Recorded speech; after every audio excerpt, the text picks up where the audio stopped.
So it had a 24-inch screen. Yeah, It had a built-in AM radio and a record player underneath. we had one. These are pretty high-end for A the record time. player underneath? Yeah, right down in here. Wow.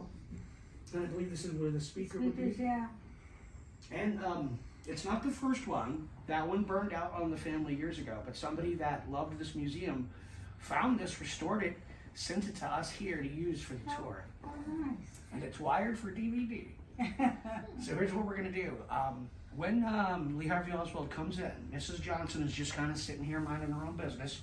She's watching her stories.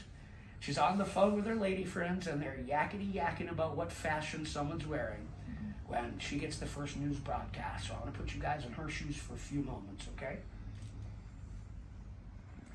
I'll show you around real quick.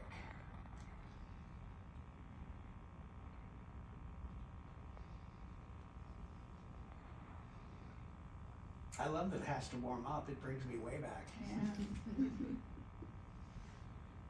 Come on, work, damn it. So who maintains this? Is maintained by The owners. Miss Pat, the grandchild of Mrs. Johnson. And she lives here. And now for the next 30 minutes, as the world turns. Do you remember, guys? For viewers of the CBS soap opera, As the World Turns, first word came at about 1:40 p.m. Eastern Time. It happened too quickly for cameras to be in place. And I gave it a great deal of thought, Grandpa. Here is a bulletin from CBS News.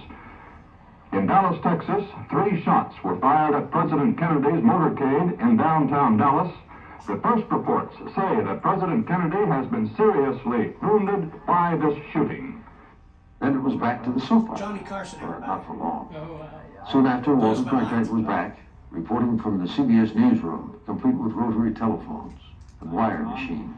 This picture has just been transmitted by wire. It is a picture taken just a moment or two before the incident. If you can zoom in with that camera, we can get a closer look at this picture. And almost exactly 1 hour after his initial bulletin, this now famous announcement. From Dallas, Texas, the flash, apparently official, President Kennedy died at 1 p.m. Central Standard Time, 2 o'clock Eastern Standard Time, some 38 minutes ago.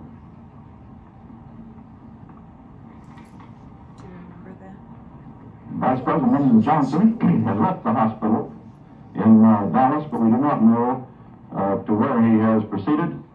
Presumably, he will be taking the oath of office shortly and become the 36th President of the United States. Oh, there it is, guys. Yeah. That poor guy.